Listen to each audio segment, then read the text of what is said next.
தேவயானி வந்து முதல்ல மனைவி ஆகும்போது நடித்த படம் இது. அவங்க கேட்டாங்க, இந்த மனைவி மீது உங்களுக்கு காதலா அல்லது தனம் மீது காதலா அப்படின்ட்டு. காதலி மீது காதல் இருக்கிறது ரொம்ப பெரிய கஷ்டமே கிடையாது. காதலிங்கிறது என்னன்னா, அவனுக்கு கிடைக்காத ஒரு விஷயம். தோற்றுப்போன காதல் எல்லாமே தெய்வீக காதல் தான். ஒருவேளை அந்த காதலியே மனைவியா இருந்தா அந்த காதல் இவ்வளவு தூரம் சுவாரஸ்யமா இருந்திருக்காது. அதனால காதலி மேல ஈர்ப்பு இருக்கிறதுங்கிறது கிடைக்காத ஒரு பெரும் மேல இருக்கிற ஈர்ப்பு.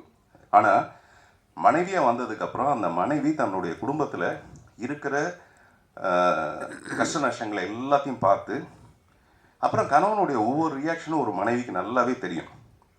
உதாரணத்துக்கு புருஷன் வந்து தண்ணி அடிச்சுட்டு வீட்டுக்கு வந்தான்னு வச்சுங்களேன், அவனே காட்டி கொடுத்துருவான். கொஞ்சம் அப்படியே வடிஞ்சு அப்படி காட்டி கொடுத்துருவான். ஏதாவது தப்பு செஞ்சால் கூட அவனே காட்டி கொடுத்துருவான். ஒய்ஃபுக்கு தான் நல்லா தெரியும் இவன் வந்து இவ்வளோ தப்பு செய்கிறான்ட்டு. எனக்கு தெரிஞ்ச ஒரு பெரிய நடிகர், ஒரு ஆக்ஷன் நடிகர் அவர் ஒரு தடவை சொன்னார், நான் ஸ்மோக் பண்ணுறது என் ஒய்ஃபுக்கு